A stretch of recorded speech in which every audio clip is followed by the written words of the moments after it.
Hello and welcome to another episode of the Live Thrivingly podcast. I'm your host, Jackson Hall, and I'm super excited to have you here today.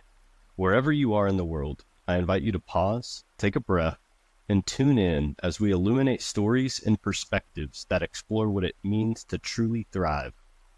This season, we continue our journey, part of the larger Live Thrivingly project, to unpack the human condition, celebrate cultural insights, and share interpretations of life from voices across the globe. From personal awakenings to ancestral wisdom, from daily rituals to paradigm-shifting ideas, we're here to explore what it truly means to live thrivingly, with depth, presence, and a devotion to restoring wholeness in our lives and communities. Hello and welcome to another episode of the Live Thrivingly podcast. I'm your host, Jackson Hall, and today I have a very special guest to share with you all. Today's guest is the founder and CEO of Momentum Fitness in Arlington, Texas, a sanctuary for proactive healthcare and prescriptive personal training. He's an IFBB pro and thought leader in biomechanics. He has dedicated over a decade to creating systems that help people reclaim their strength, energy, and purpose. His philosophy is grounded in stewardship, excellence, and service, anchored by his life motto, "Geniuses aren't born, they are educated and trained." In this conversation, he shares his transformative journey from troubled beginnings to becoming a thought leader in holistic fitness. We explore the principles of intentional movement, the power of proactive healthcare, and how accountability and mindset work hand in hand to unlock personal transformation. Along the way, he reveals why resilience and faith in oneself are essential to lasting growth. This episode is about more than just fitness. It's about reclaiming your life, cultivating discipline, and stepping fully into your potential. Welcome to the show, Chase Bergner. Yeah, have you ever heard of the term Misogi? Yes, my dad was Yeah. actually talking about it on this trip. Yeah, so that exactly what you guys did was like a Misogi. So like when we get people that come in to come and train, it's not like, okay, here's a membership, we'll just start working out. It's like we try to get people timelines. Like you have a 3-month Misogi that you're going to train for. Your lifestyle is going to completely change, but you're only looking to 3 months. You're not going to look past that at all. We're just going to get to this first piece of the puzzle. And that's kind of what we sell is that high touch, white glove, 3-month experience, nutrition, training. We now have a physician that we've integrated with. We have a physical therapist that we have on staff. So we're kind of more of a holistic fitness approach where I believe that everything is going is like a proactive healthcare, which is kind of what we talked about a little bit, I think the last time we spoke when you were here. But it seems like the industry is already starting to shift that way. People are getting more knowledgeable on how movement affects their bodies. We're getting a lot of like rules and regulations on the food quality that we're getting now in America. So it seems like some things are changing, but we're the most obese country by far. Yeah, absolutely.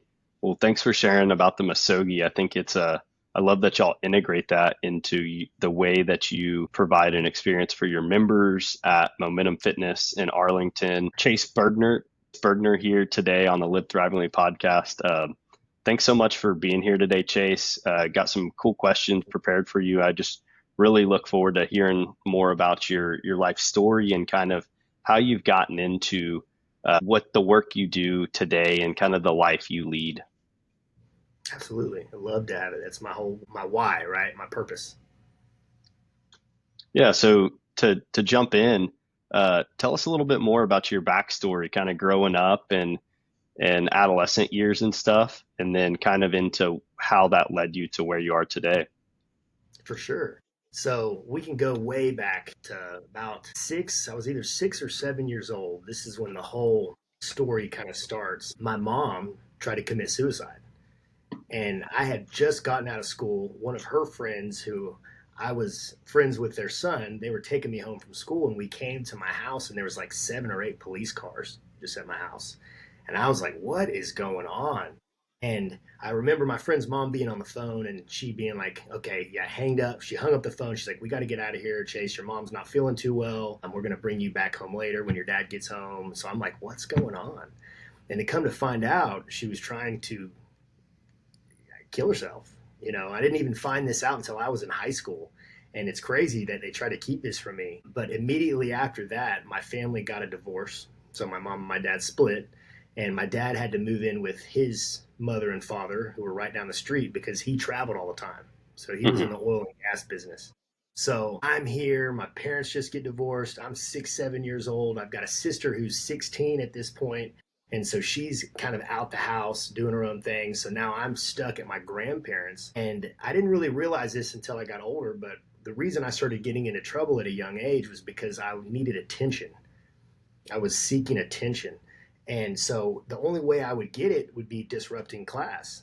I wasn't a bad kid. I didn't hurt anybody. I didn't really steal anything. It was more like, I just need people to acknowledge that I'm here. So I started disrupting class, going to detention. At about 8 or 9 years old, my dad decided, hey, we need to get you in an individual sport. So he put me in martial arts.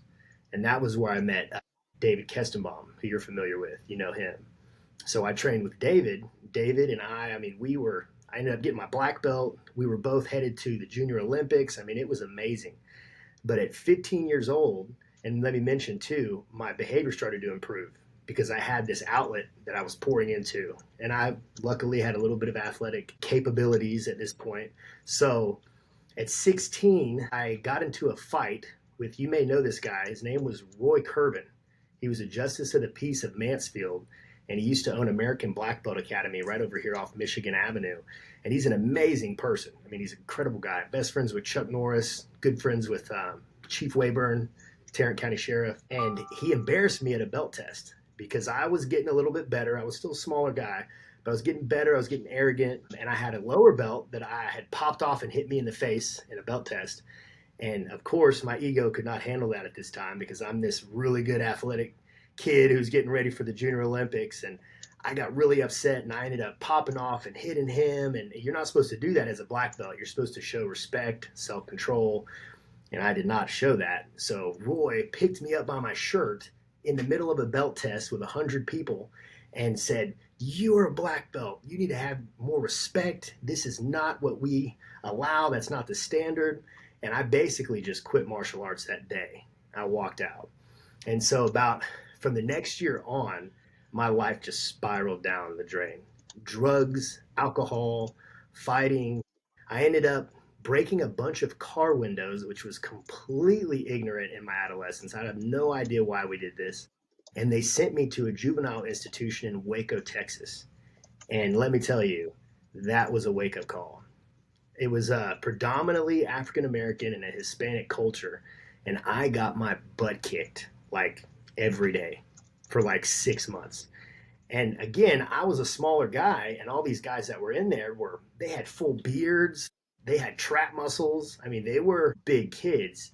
And I remember being afraid to go to lunch. I was afraid to go to sleep. Every day I was either getting jumped, punched, kicked, slapped.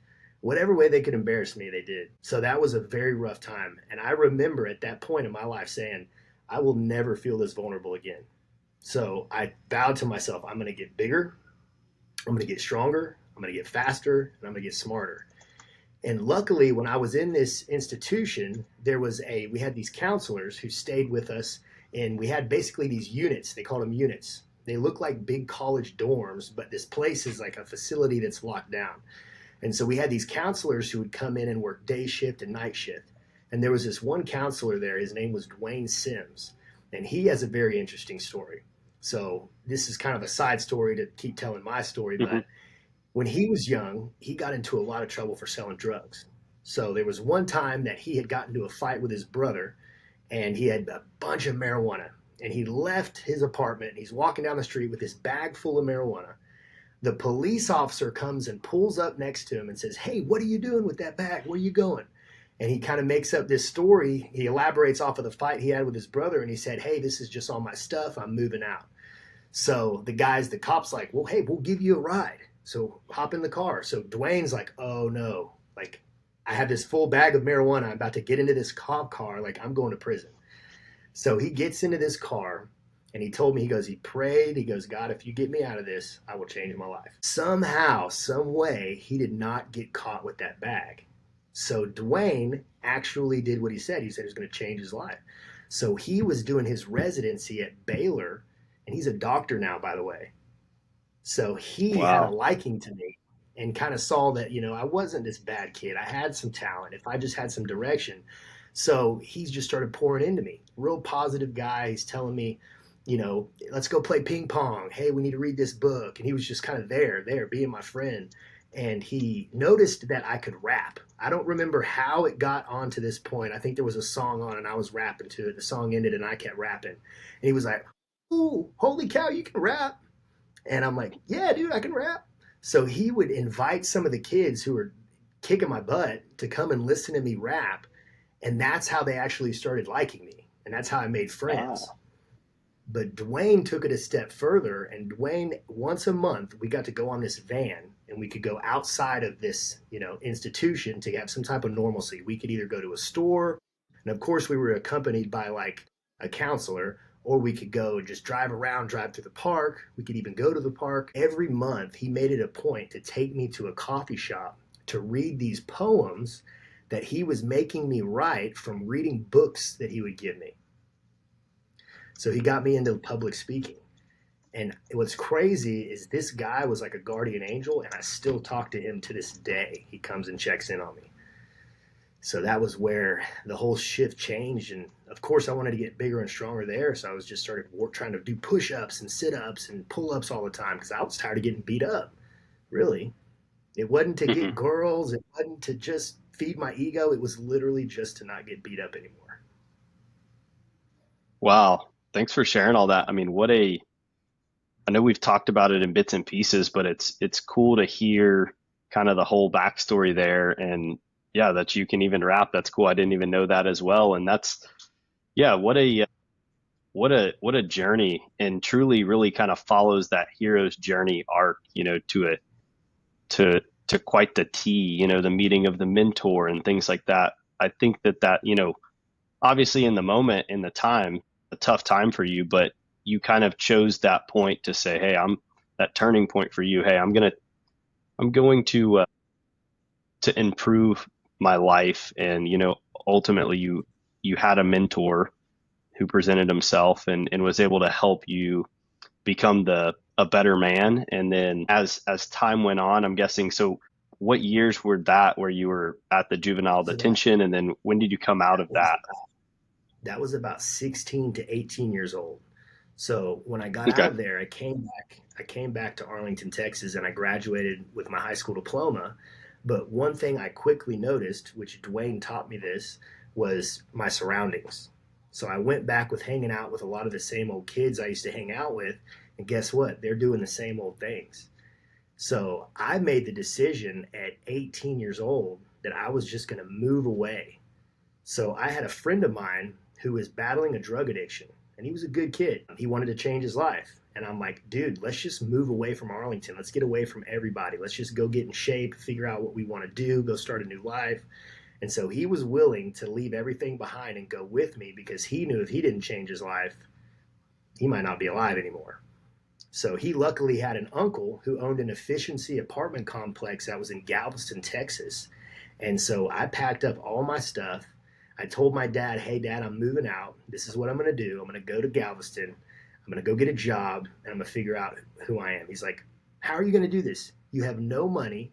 This is the dumbest decision you could make. You need to go to school. You need to go get a trade. You need to go do something with your life." And I'm like, "I am. I'm just going to do it the way I want to do it." And he goes, "That's fine with me, but don't call me for any money." So I called Dwayne Sims, that counselor that was from Waco, and he had this house that was in Mejia, Texas, and it was on a little bit of land, and he had some horses. And on the way down to Galveston, we stopped in Mejia, and Dwayne, remember, he was from the streets. Yes, he has a PhD now, Hmm. but he was like selling handbags and cologne, and this is all through when he was in college.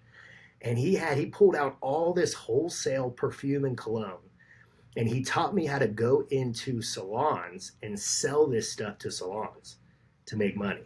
So you'd make like $20, $30 on like a bottle of perfume. And so he literally taught me a script, gave me a box full of inventory, and said, "Go get after it."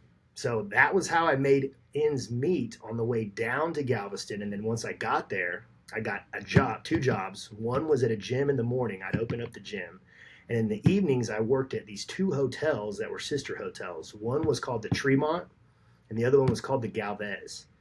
And I'm telling you, Jackson, all I did all day, every day was work, work out, read, work out again, run on the beach in the sun, and stay away from negative influences. And it was like I got on food stamps. I was making probably $300 a week. My rent was $500 a month. And somehow I just made it work. And I actually ended up saving money because I lived like a monk. And I was Mm-hmm. down there for a year. I totally transformed myself. It was just the sheer will and desire and desperation to be a different person. I came back after that year of being down there, and some buddies of mine who were a grade below me were going on their senior trip. And they said, "Hey, you should come on our senior trip, man. We haven't seen you in a year." I had some money saved up. So I said, "Yeah, I'll do it." I bought a ticket. I met them at the airport. And mind you, nobody's seen me in a year. I showed Mm-hmm. up at this airport. Everybody was like, "What happened to you, dude?" Like I wasn't big and all muscular yet, but I was very tan. I was drinking lots of water. My skin was clear. My mindset was different. I could articulate and form sentences better. My communication was better. And I remember all these girls who wanted nothing to do with me were all of a sudden all about me. And that wasn't about what the stories, that's not the main point. The point was people treated me differently because I had changed myself. And so right then a light bulb goes off and it's like, I'm going to do this for other people. So I'm going to become a trainer. Remember, I told my dad I was going to be a trainer. He laughed at me. He was like, "This is so stupid. This is all." And now he's like, "How did you do all this by just being a trainer?" So it's pretty cool. So he's still shocked. But again, I think it's just if we have something in our heart, no matter what it is, whatever kind of job it is, if we're willing to do the work and pay the price and get punched in the face many times and still continue, we can do anything we want to do. Yeah, wow. Your story is such a testament to that and the power of transformation that is 100% possible for anyone that's willing to put in the hard work, time and effort and truly in their heart and in all belief know that, hey, like I want this in life and I'm going to turn around my life and chase this. And like just, I've only known you for a couple years. I taught some yoga at his gym for a while with some people I had met just through yoga, and that's where I got to know Chase. And I was always intrigued with his lifestyle and all the books you started bringing in the library that you made, and I really enjoyed all the quotes and the philosophical tidbits around. If you see in the video here, he's got like two words posted, grind and hustle, behind him, and obviously those are two important, you know, factors of the recipe here, but you're talking about a lot more deeper things as well that go with the grind and hustle that ultimately lead to success in life. Absolutely, yeah. There's a really good quote that I like. It says, "Don't judge a book by its cover, judge it by its shelf life." So, like when I look at books, I go back to the books that were old. Of course, my staple is the Bible. I mean, the Bible is cross referenced and proven. We know that these events factually happened. But there's also the writings of Marcus Aurelius. You've got Aristotle's writings. You've got Plato. I mean, that information is so valuable because it's not steered one way or the other. It's just universal, pretty much laws and truths that if you can abide by and listen to them, your life's going to change. It's just hard to follow. Yeah, and the other thing that's just so cool about your journey is you really have kind of that rags to riches story. And I know you mentioned one of your hobbies is, I've just said sometimes I drive by, I see some really nice cars out front of there. So Chase has definitely become a very successful individual throughout all of life, not just financially. You've got a beautiful wife and you have some kids as well, right? Yeah, yeah. So I have a daughter who's about to be 4 years old. I can't believe he's about to be four. And then we have Darla's son, Benjamin, who I came into his life when he was about 3 years old. And here's a weird story. It ended up that Darla's baby daddy was the son of the people who trained me for my first degree black belt with Roy Kerben. How weird is that? Out of Wow. all the people. Such a Yeah, small interconnected world. small interconnected world. I think Arlington has 500,000 people in it, or 600,000 now. And it's like Hmm. you are probably one person away from knowing everybody, maybe one to two Yes. people. It's really And interesting. being here, yeah, being in this area my whole life, like it, everywhere I go, it's like, and that's what something that for me, I was, I didn't have as much of a childhood where I got in all these fights and stuff like that, but I ultimately did have to think of ways to maintain, my legacy, I guess, my family's legacy around. And so I did get into some trouble here or there, like any, young high school kid will do, but maintaining kind of, an image when your family's been in a place for so long was kind of something that was part of my journey. And also being able to let go of that and say, hey, maybe I don't want to do something that is the vision of my family or something. I still work with Yeah. my family business, but I also had to have some conversations with my and I was like, hey, like I want to go try out this, becoming a yoga teacher, and I want to travel and do some kind of more unorthodox things and live in a little bit more of a unorthodox way. And it was kind of hard for them to accept at first, but ultimately they've kind of seen how it's influenced me both within our family business and just outside with my own passion projects and stuff. So try to always pass that along to others that, if they feel like something like you said in your journey, like your dad has rejected most things you've done and been like, man, that's not going to work. But hey, it worked when you moved down to Galveston, worked when you became a trainer, really just checked out your website before this.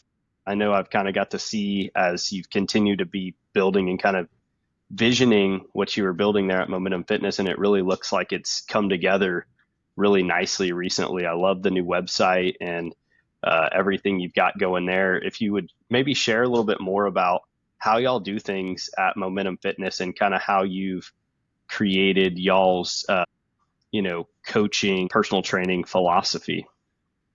Yeah, of course. All the stuff that we teach is nothing that, I mean, we've created our own ways of doing things, but it's based off of principles. There's principles that govern a body's movement. So, what we teach is we teach 5 principles of movement.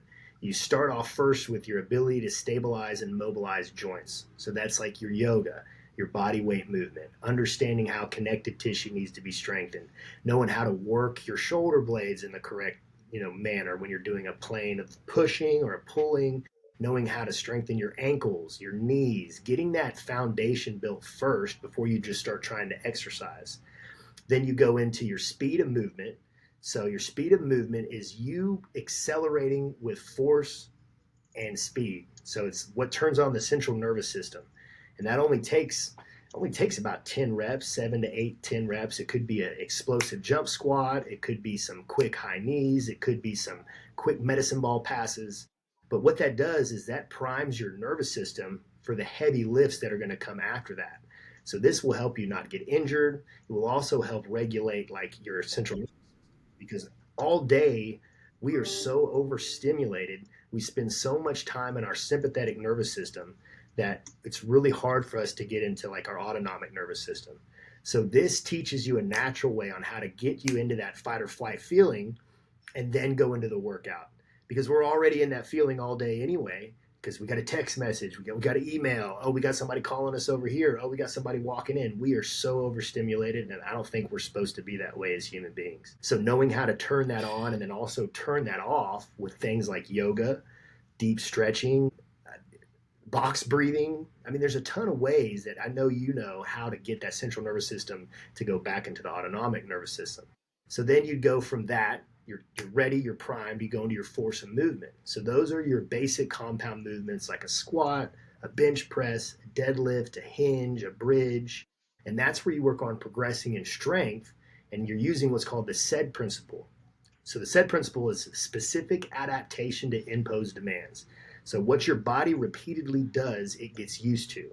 So in order to create more adaptation, you have to continue creating more stress. Otherwise, the body will not continue to adapt.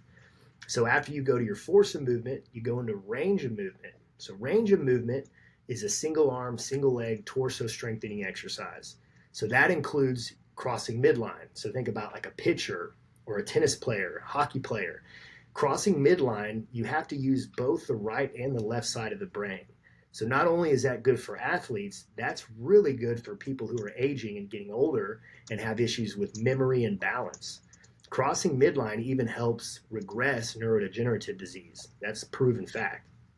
So you go to range of movement, and then you go into what's called capacity of movement. So capacity of movement would be a functional movement that's targeting the muscles that you train that day. For example, would be like a bear crawl. That's something that's very functional that you might experience when you're going on your hunts, or even pulling a sled, kind of like a horse would pull a sled. Something that's a daily movement that you do every day, but it's put into a high threshold of capacity. So you may do it for 90 seconds, 2 minutes, and then only rest for 30 seconds.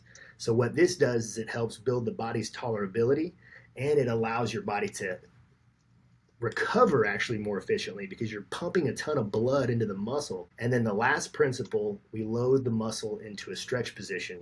And what that does is that starves the muscle of metabolites and opens up the fascia to, one, help recovery, two, stretch the muscles in a safe place because now they have all this blood in there, and three, you know how important flexibility is. How much better did you feel when you got flexible?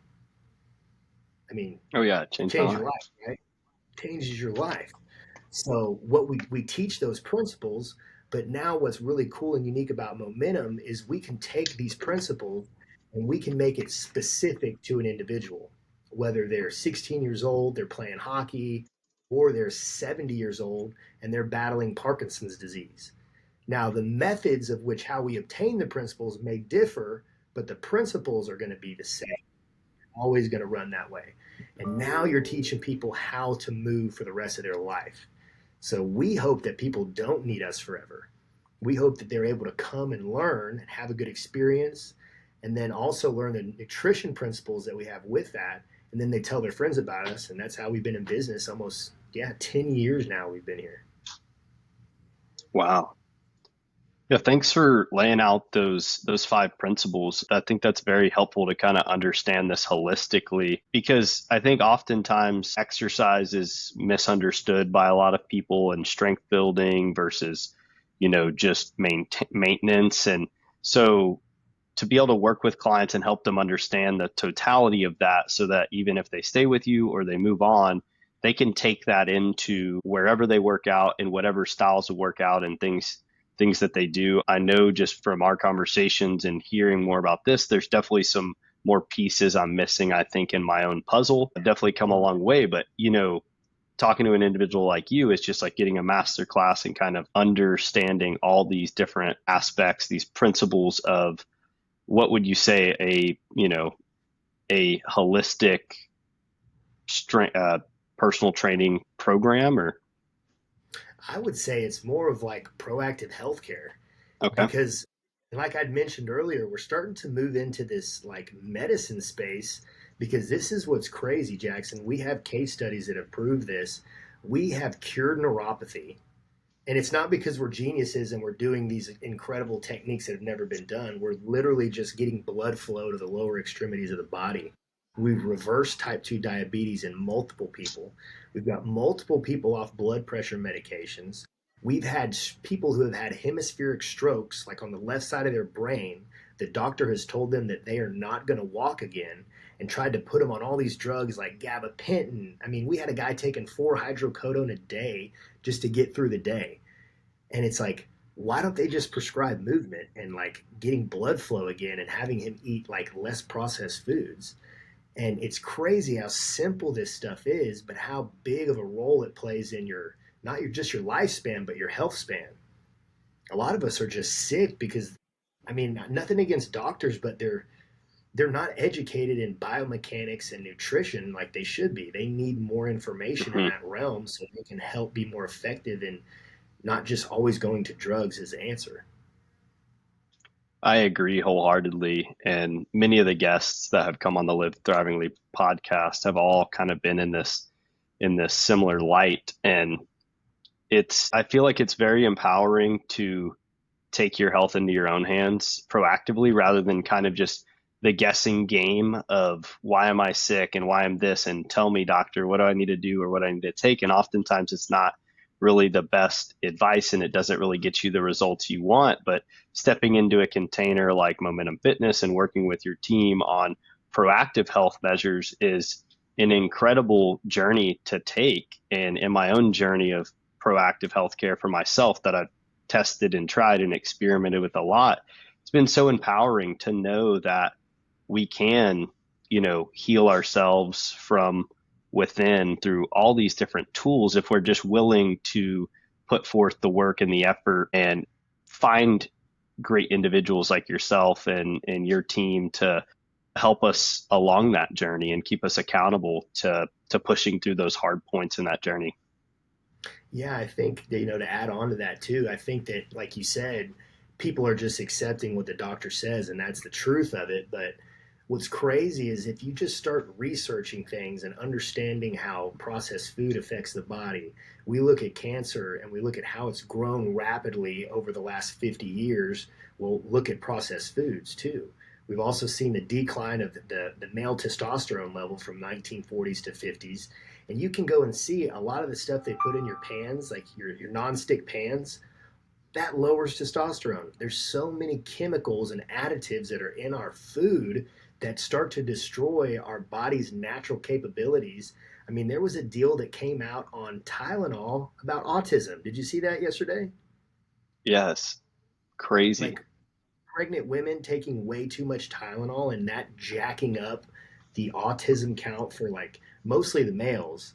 I think they said in the 80s, I believe it was 1 in 20,000 maybe. And again, don't quote me on these statistics, Hmm. but it's like 4,000 out of 20,000 have it, autism. I mean, you got to go and go. I recommend everybody to go look these statistics up because I'm trying to Hmm. go off memory. But it's pretty alarming. It's a large number like that. And again, they boiled it down to they think it's Tylenol PM. But I think that if we can start taking control, not being so lazy, we want everything right now. We're microwave thinkers. It's like we do something and we immediately expect a result. Like we're putting food in a microwave. We've got to get out of that and start looking at like what are the long-term effects of doing this one thing for a long period of time. And we can we can really heal ourselves, like you said. It's a lot of it's in the body to heal itself, but it's just knowing how to not get distracted and be impatient. Yeah, to stick to it and stick it out because it certainly does take time in a time where a lot of people feel like they don't have time and there's so many distractions coming our way. But I love and just seeing what y'all have done with Momentum and seeing all your happy clients and just the vibe that you have and the people that come in there and other places I've been, like being around this movement that's happening right now. And you mentioned, all the things that are coming out, all this research and stuff that's backing this new paradigm we're kind of entering. It's awesome because the ripples go out. Every customer shares their story, and that brings another couple people or many people to, start asking these deeper questions and maybe put forth the effort to change their lives. And I think through that, it is a very much it's actually, taking action towards creating a better life for ourselves, but also a better life for the collective and our communities because we all fuel on the same energy and all this movement towards happier and more quality lives that we feel good and we ripple that out and we are actually taking action towards creating a better world every day, I feel. I think we are too. I think that it seems like some things are changing a little bit. I think people are getting more educated and understanding it. But the problem is like our parents. Our parents are still intransigent in what they think. They're like, I don't want to work out. I don't need to do yoga. I don't need to eat right. I'm fine. It's like, no, you're not. You got type 2 diabetes. You can't remember what you just said 10 minutes ago. You're out of breath getting out of your car. It's like, dude, that's not okay. Like, If you fall and break a hip when you're 80, that's probably going to be the rest of your life because your bones are just not dense enough to allow you to recover properly. If you go in for a minor surgery, you could die being 70, 80 years old. And here's the funny thing. Tell me the last 80-year-old person that you saw that was overweight. None. Yeah, they're not. Another, thing that this kind of gets me thinking on is I saw like on your website, you talk about radical accountability or something along those lines of, strong accountability. And obviously in hiring a coach, whether it's a nutrition coach or a personal trainer or for a sport or a dating coach or anything, I feel like coaches are great because sometimes we just need to pay a person to keep us accountable because maybe we're 50% good, but we need that 50% extra push. And I'm sure it depends on the person, but how do you navigate holding people accountable? And I ask for myself too, and also people in our lives, like our loved ones and stuff. I know it's challenging conversations, but how do you navigate holding others accountable? So when we first sit down with a potential customer, we go through what's called a force field analysis. Now, we got this tool from Harvard Business School, and it was made for figuring out learning deficiencies and finding resources to help with those frictions of where you're deficient. Mm-hmm. So what we did is we took this tool and we tweaked it and made it more towards lifestyle. So what we do is we ask a person they want to first name their goal. What is their goal they're trying to accomplish in set amount of time? And then we get really deep with that goal. It's not just lose pounds. It's like, how do you want to feel? How do you want your life to look? What are the things you want to be able to do? What are the clothes you want to wear? What is the mindset you want to have at this point? And then we ask them, give us 7 characteristics or skills that this perfect version of Jackson is going to have to be able to achieve X goal. And so usually we'll go through, like, a lot of the words I hear are time management, accountability, discipline, positivity, knowing, resilience. Like, a lot of people get to friction and they just immediately quit. So building resilience is like your ability to keep going on even when you have no reason to keep going on. You're still crazy enough to keep going on something. And then what we do is we have them rate those characteristics on how important it is on a scale of 1 to 10.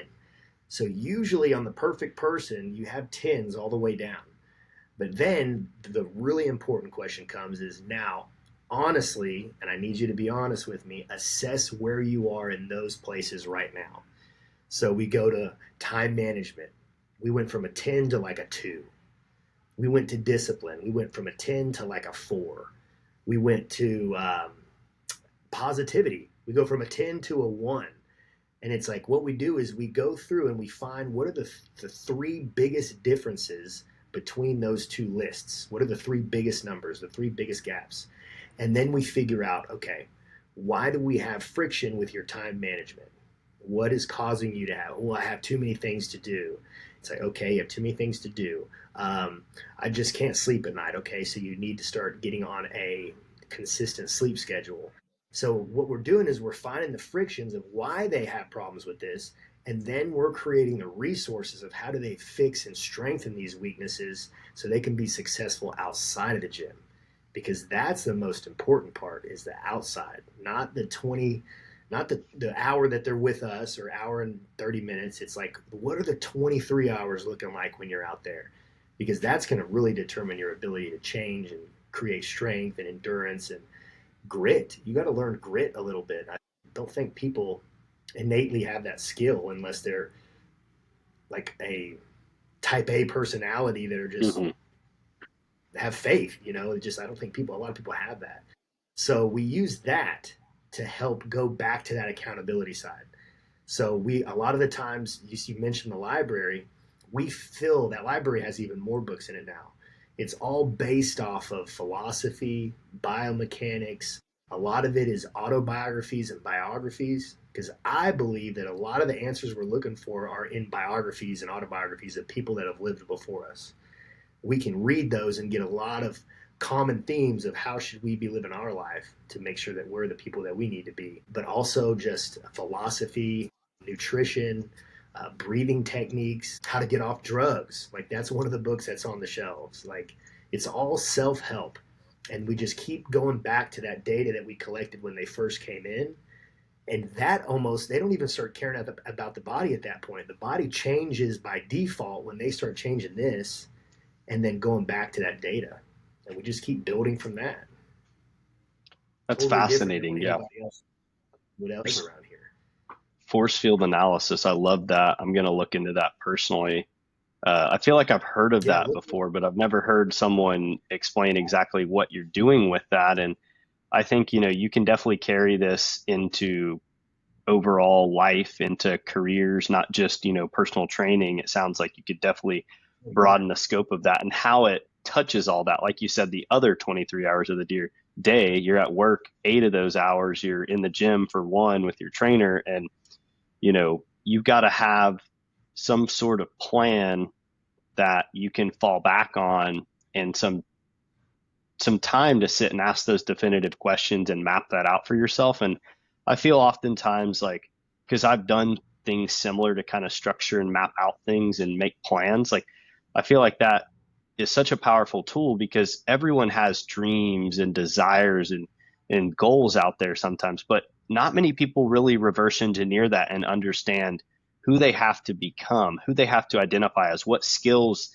they need to build to get there. So I think it's easier to get kind of paralysis by analysis when you don't reverse engineer it for yourself and make it into achievable milestones for career or for fitness or any of that. And when you do that, it becomes more palatable and more achievable.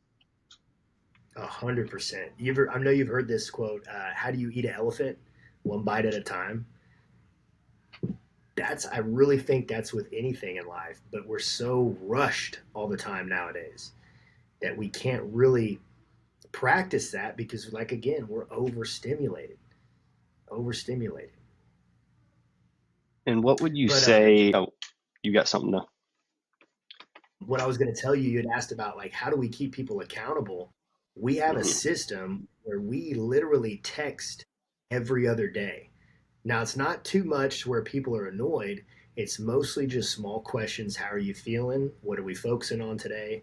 But every Saturday, we have a questionnaire that touches on how's the sleep quality, how's your stress levels, how's your water intake, how's your food and your nutrition adherence coming, how is your sleep quality? I think it said sleep quality. How's your alcohol consumption? That's another question we ask because alcohol can destroy your protein synthesis, but also your brain. It's pretty nuts, the alcohol's effect on the body. But we're always talking to them. And that's why, I mean, Momentum isn't cheap by any means. And that's why we only want about 200 members. But when you come to Momentum, it's like, okay, I really want to make a change. And if you're able to completely change your life, it's worth the investment. I mean, again, type 2 diabetes per year is like $20,000 in medication and hospital visit or doctor visits and personal training. You could get a month for, if you wanted to work out 3 or 4 days a week, probably be $1,100-$1,200, but you get all this extra value with it. I mean, we even let you go get an appointment with one of the doctors that we partner up with to go get your blood work done. So we're not just looking at the external factors, we're looking internally too and seeing like where are these biomarkers at? Because if we don't have data, we can't measure it, we can't improve it. That makes me think about that quote that's like, I forgot who said it, but it's like, we often spend so much of our health to build wealth, and then later in life spending our wealth to regain health. Whereas we should, build wealth and health and cherish health as the ultimate wealth. Because if you have $1 billion in the bank, but you can't enjoy going to the park with your kids or your grandkids, or you can't go on that trip you always wanted to, and you're struggling from all these ailments, it's a sad reality that you expended at the cost of your health. So again, I think we're in that proactive movement now where people are beginning to take quality of life serious. And for me personally, like I don't I don't necessarily want to live to 100. That'd be a great goal, but I'm going to make sure every year I do live on this amazing planet that I can enjoy it fully and I can have the capacity to fully be present for this human experience.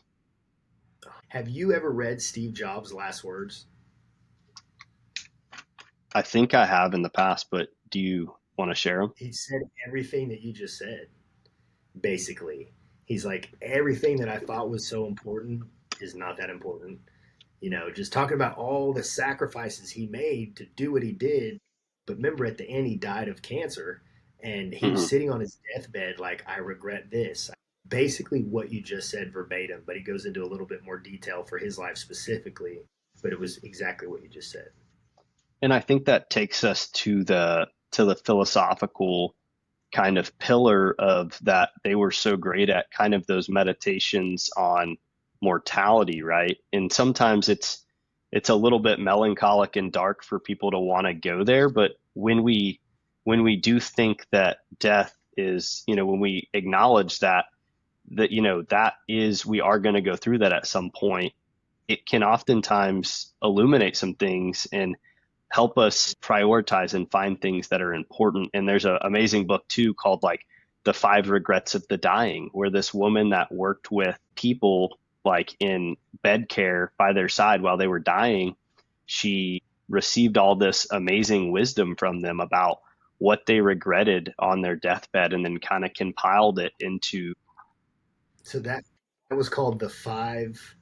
The Five Regrets of the Dying. And Look, I'm gonna have to look into that one.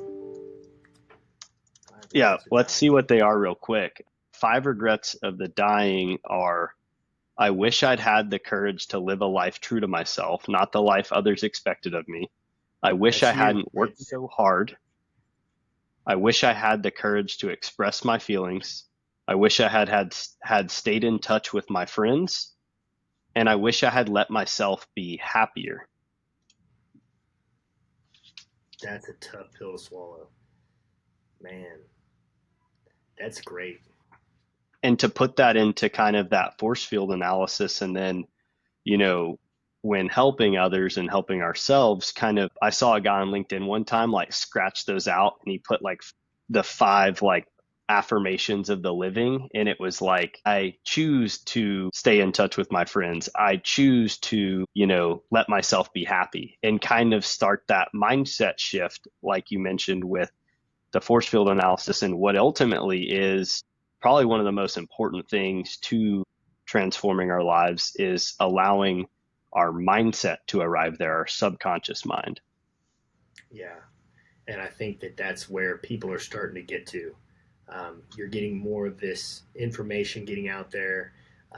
People like you sharing this stuff and creating these conversations between people that have different talents in different industries, and then taking those fragments and being able to create and see the patterns, how all these things kind of coexist with one another. So I think it's really cool what you're doing. Um, I love it. I love it. Yeah, I appreciate that feedback, and the way that you said that I think perfectly mirrors kind of what I'm trying to do, with Live Thrivingly and sharing everyone's stories here. And yeah, just getting more people, kind of, the more and more of these stories you hear, it's hard to really not believe in the power of transformation for each one of our lives, and that we can embody the best version of ourselves and share in the amazing blessings that come from that. So let's see. I want to know a little bit about your life motto, which is geniuses aren't just born, they are educated and trained. When did you first come across that, and how do you live by that daily? So that quote was from a book that I had read many years ago about a guy named Louis Polgar, and he had these two daughters that he loved chess. Okay, so he started training his daughters. I think at 3 years old. You should go look them up. They're called the Polgar sisters. And have you ever heard of like chess categorization of like master, grandmaster? A little Grandmaster's bit, like, yeah. okay, it's like the highest level of chess. And as you play chess before, it's hard. It's a mental Hmm. game. You've got to be able to see like 5, 10 moves ahead. This guy was training his daughters, educating them on chess. He and let me point this out too. Most grandmaster chess players are like way older. They became grandmaster chess players at 7 years old. Wow. 7 years old. And I just remember he said that quote, and it made me feel like, okay, I never felt like I was a very smart person. I made dumb decisions when I was a kid, and that's why I got so entrenched in reading books. And I started reading books, and I realized, wow, I'm very dumb. And the more I learn, I think I'm actually dumber than what I think. Mm-hmm. But he was able to teach these girls this at 7 years old, and it just, when I heard that quote, it made me realize, like, if I'm willing to put in the work, I can figure anything out. It Mm-hmm. may be a painful amount of time. The learning curve may suck, but if I just keep picking that book up, keep trying again, everything will be good. I love that. And I think a continuation of that from what I've pulled from Jim Quick's book, Limitless, is that, you know, every human being has a genius form within them, right? And it's a matter of education and training, and also obviously in factors and exposure that allows that to blossom, right? Every garden can thrive, every plant can thrive with the right factors. And that also again moves us into kind of more of an inspirational and empowered state of like, you know, we all have something beautiful to create and bring to the world. And if we can just either find that or have the right mentor like Dwayne that can help us see that and help us foster that. And to touch on that, the way that I think Dwayne was able to reach me, the way my father couldn't, was because my dad would yell all the time. He was always upset, yelling, power. But Dwayne, he was an African American gentleman. He looks a lot like D.L. Hughley, and he just is positive. And the way he would get me to do things is he's like, you got a gift, Chase. You have to do this because you have to learn how to use that gift, instead of, Chase, you better do and read this book because you got homework to finish and you're not doing this until you get done. It was from a different perspective. And I think back, if I would have been parented like that, holy cow, I could have done anything. But I think everybody, I guess, is different. And I just needed Mm-hmm. that kind of style of parenting. And I could have done anything, you know, the Yeah, way that, absolutely. The way we frame it to one another. And I think, especially as two individuals that are really interested in helping others reach their full potential, it's great musings to share with you here today. And ultimately, I challenge myself to approach others in a space of, knowing that they're on their own path and they may need to receive that in different ways, in terms of how can I get through to them to help them, make a positive influence in their life. And I like challenging myself with that with each new person, but it ultimately never is usually in kind of a forceful, aggressive way, right? That whole tugboat versus the lighthouse parable of, if you're there in the lighthouse and like you did with your buddies senior year, like they see those transformations that happen, all of a sudden you become more attractive of an individual. You become a better father, a better spouse, a better friend, a better colleague. And through that, I think it naturally makes people question and think, oh, wow, maybe I want to try some of those things. And that's how we make a big influence, I think. yeah, we don't force them to make the change. We just make the change ourselves, and they see the fruits of the labor, and they're like, I think I need to try whatever Jackson's doing. I think I need to try and Yeah, do what Chase is. Like, these guys, like, they got positive mindsets. They're not letting little things get onto them. They're continuing to be resilient. Like, I need that. I'll leave us with one more quote here before we go. And I think it's a Gandhi quote. Yesterday, I thought I was smart and I tried to change the world. Today, I am wise, so I change myself. Because to change oneself Yes. is to change the world. And I kind of butchered that, but you get the gist. No, that's it. So, No, that is it. I've heard that many times. That's a great quote. yeah, so to cap off the show, as part of my research for the Live Thrivingly project, I'd love to know when you hear the phrase live thrivingly, how do you interpret this? What does this mean to you, Chase? Live thrivingly. to me, that means not giving up. Like, I think people think thriving means like success. And to me, it's like, I think thriving is the ability to be resilient. To me, that's just what that word means, because none of us are going to have a good time all the time. None of us are going to have it easy. But your ability to live thrivingly, you continue to thrive towards the goal, even though it looks like there's no end to the tunnel and no end in sight. You continue anyway because you have it in your heart and you have faith in it and you believe in it. It will inevitably happen. It's the law of averages, it's the law of abundance. And for what I believe in the Bible, it's faith. Having faith in what God has put in your heart. That's what living, thriving, that's what that means to me. I hope that I didn't butcher that or go off, but to me, that's what it means. No, hey, really appreciate that, Chase. I'll link all of Chase's information below in the show description. Thanks so much for being on here, Chase. Today it was super enjoyable. Can't wait till we chat next. I loved it, Jackson. Yeah, I'd love to come on again, and please keep me updated on how I can share this to other people and get them plugged into your network and everything that you've got going on. I still need a copy of the book, by the way. Absolutely. I'll stop by soon, Chase. Appreciate it. Thanks, man.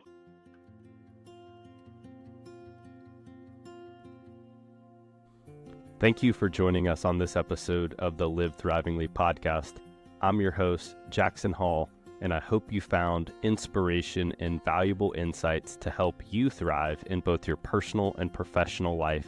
Remember, the journey to living thrivingly is one step at a time, and we're here to walk that path with you. If you enjoyed today's episode, please consider subscribing, leaving a review, and sharing it with someone who could benefit from these conversations. For more resources and updates, be sure to visit my website at livethrivingly.com or visit my social media page at Instagram at livethrivingly. And as always, continue to live thrivingly because you deserve to live a life full of purpose, vitality, and joy. Until next time, take care and keep thriving.